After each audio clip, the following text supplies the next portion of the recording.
Well, it has to be character-based for me, and Peter Parker is the best character in all of Marvel Comics, and one of the best characters, I think, in all pop culture. And by starting off with him as a character, the scale of the movie can get big, and you can go to really epic places, but in terms of who he is as a character, he's so grounded and so relatable that you never, I think, have to worry about losing sight of the human side of it, because he's such a great character.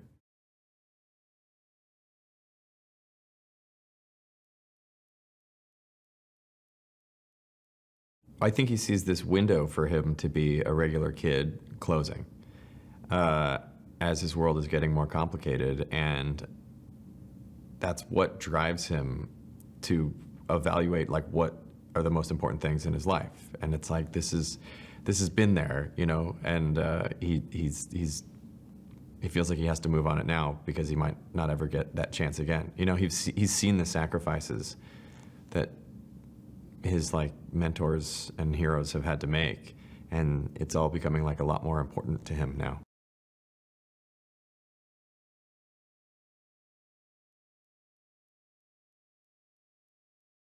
My goal always is to just show people something that they've never seen before, and especially after the events of Endgame, this movie is going to tell you what's going to come next, and is going to really show you what Peter's place is going to be in this universe moving forward.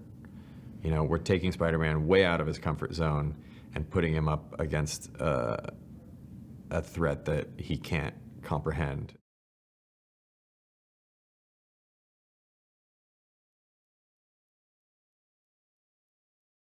The thing we were building up in the first movie was just her being smart and suspicious, and always sort of like spying on him and watching him. And the question was always, is it because she likes him, or is it because she thinks that he's Spider-Man? And so I really wanted to build off of that, where he's interpreting it as, I see her like looking at me, and I think that that means that she likes me, and I like her back, and I just gotta, you know, find out if that's true.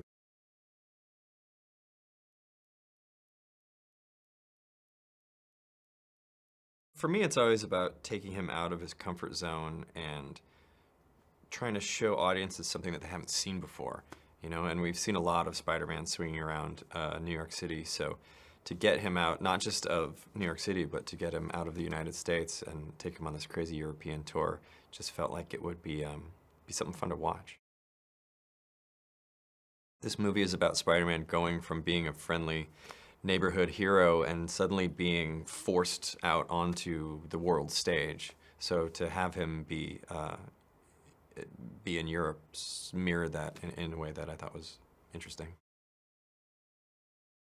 Dealing with the fallout from Endgame, I mean, Peter's in this situation where he's lost his mentor, he's disappeared and then come back 5 years later. Like, everything is kind of crazy, but what I think is so endearing is that despite all that, the thing that he's focused on at the very beginning of the movie is going on this class trip and telling MJ how he feels. So there's something kind of sweet about that. It is a really fun development process as someone who knew all the things that were going to happen in Infinity War and in Endgame, to be writing the movie concurrently as those were being shot and edited. So, you know, they were doing all these crazy things, and then it was my job to figure out a way to explain them and see how they were going to affect my world. There's kind of two types of Spider-Man villains in the comics. There's characters that he has a personal relationship with that makes fighting them difficult, and then there are characters who just challenge him physically in a way that make things difficult for him. And when he's fighting these things that are essentially natural disasters, you know, you can't do much with webs when you're fighting water and when you're fighting fire. It was just a good challenge, I felt, for him. Jake's great. I mean, he brings so much to the role, and he's so smart, and he can do anything. So, yeah, it was like an absolute joy cracking this character together. To be able to just draw from this extremely rich library of films and just pick your favorite characters and put them all together and see what happens, you know, you just feel like, you know, it's like a fan's dream come to life.